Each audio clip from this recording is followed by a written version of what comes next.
What's good, YouTube? It's your boy Big Ren, and I am going to be giving you guys some NBA news today and my thoughts on what's going on around the league. But before I do that, make sure you guys like this video and subscribe to the channel if you are new. With that being said, let's get into this video. Let's go. Kevin Love has broken his hand, and that does not bode well for the Cleveland Cavaliers. They have been struggling like crazy. LeBron James, he just seems so frustrated playing with this team. They are not making no effort on defense. There's been blame going around the locker room. Tyronn Lue doesn't even look like he want to coach this team anymore, to be honest with you. I think Tyronn Lue just want to take his money with his contract and just go somewhere else. So with Kevin Love breaking his hand, it could not come at a worse time for this team, as Jay Crowder, Jeff Green, D-Wade, they are going to have to step up big time. And with that, Boston Celtics, Toronto Raptors, this is their chance right here.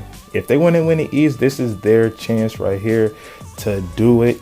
So going forward, we are going to see what this do for this Cavaliers team. This is LeBron James' final year, or could be LeBron James' final year playing with the Cavaliers. As you know, there's been reports him looking at schools for his kids, private school for his kids. He already owned a house in Los Angeles, and this is LeBron James. You know, he want to do a Space Jam 2, playing these movies. He got a bunch of businesses and going to Hollywood. You know, he want to do that. LeBron James, I think when it's all said and done, when his basketball career is over with, I think he want to live in Hollywood, be on that LA scene. So I think this is a good get out for him to say, since this Cavaliers team got so much going on, people putting the blame on this person, and LeBron James and the owner, they do not get along at all. You know, when he went to Miami, the owner wrote this letter, a bad letter about LeBron James, calling him a snake and this and that, blah, blah, blah. He doesn't get along with that owner. So if he does go to LA, look out. A Space Jam 2 is definitely coming. In other news, Blake Griffin gets traded to the Detroit Pistons. A shocking trade. We wasn't even expecting this at all. We all thought DeAndre Jordan, Lou Williams, we thought they were going to get shipped out. Blake Griffin gets traded to Detroit. No more of the palm trees and the warm weather in Los Angeles. Blake, you better bring a coat, buddy. You going to the cold. You are going to see snow. You are going to see a lot of different things in Detroit. I was definitely shocked when I seen this trade right here. And if you ask me, I definitely think the Clippers won. I didn't even look at Blake Griffin as a franchise player, as he gets hurt a lot, nagging injuries. He hasn't even developed a post game yet. Blake Griffin been in the league 8 or 9 years, and he has no post moves. He developed the jump shot, but that's about it to me. I mean, he can still jump and, you know, give you a couple of highlight plays here and there, tip dunks here and there. But I think Blake Griffin should be way better than what he is. He's 6'10", big guy. I think he should be on the block showing us post moves, but he hasn't even done that yet. I see why the Pistons did it, to put, you know, butts in the seat. They built this big brand new arena for the Pistons, so I get why they did that. Blake Griffin even changed his number to 23. You know, he's trying to be like Mike down there. So we are going to see how this goes for Blake Griffin. He is in the East, which him and Drummond can probably make some noise down there, maybe scare a couple teams here and there. They got Reggie Jackson, Stan Van Gundy. He's a decent coach. He goes kind of crazy sometimes. He's gonna be like, Blake, what are you doing? You know, the way he talks. So like I said, we are going to see how this goes for both teams. And the Clippers, they are going to have a lot of cap space. So be looking for them to try to get LeBron James and Paul George next year. We gonna see.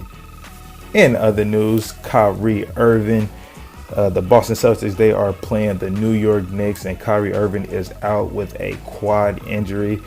That quad injury have been nagging him this season, so we will see down the line what this do for this Boston Celtics team, as they cannot afford any more injuries with Gordon Hayward going down that first game of the season, which is crazy because Kyrie Irving plays for Team LeBron, DeMarcus Cousins played for Team LeBron, Kevin Love plays for Team LeBron, and I'm saying Team LeBron because they switched up the All-Star format. As you know, Steph Curry and Team LeBron, they were the captains, which all those players I just named off, they are injured, and they all play for Team LeBron. So there's a dark cloud definitely going on in Cleveland, and it's weird, man. It's just so weird to say. So let's just hope Kyrie, this injury is just something little, and it doesn't continue to nag him down the line for this Boston Celtics team, because they are definitely going to need him if they want to win the Eastern Conference and go to the NBA Finals. Since I'm on the topic of injuries, a good thing for the Milwaukee Bucks, Jabari Parker is going to be back this Friday versus the New York Knicks, as he is coming back from that ACL injury. He has not played a game this season. Jabari Parker, to me, when he was drafted number 2, I thought he was like a Carmelo Anthony type. I've seen some similarities to his game to Carmelo. He can score in and out. He can get you 20 a game. So with this young team, this Bucks team, they are definitely going to need him. I know the Greek Freak is all smiles, get Jabari Parker back. So they're going to have Greek Freak, Bledsoe, Jabari Parker, Chris Middleton, a great young team coming up. And I think they can definitely scare some people. I think this Bucks team can definitely scare some people. The Bucks, Miami Heat. I think those two teams are definitely going to scare some teams in the East this season. I still think they fired Jason Kidd way too fast. Jason Kidd did not have all of his players to even work with. And Jason Kidd, he's a Hall of Fame player, and he's a great coach. I just think they fired him way too fast. Plus, Giannis loved him. Their franchise player loved the coach. So when you do something like that, it's kind of like, I don't know. You don't want to make the franchise player mad. So we will see how this bows as Jabari Parker make his comeback this Friday versus the New York Knicks. I want to thank you guys for watching. Like this video, and if you are new to the channel, subscribe. It's your boy Big Ren, and I'm out.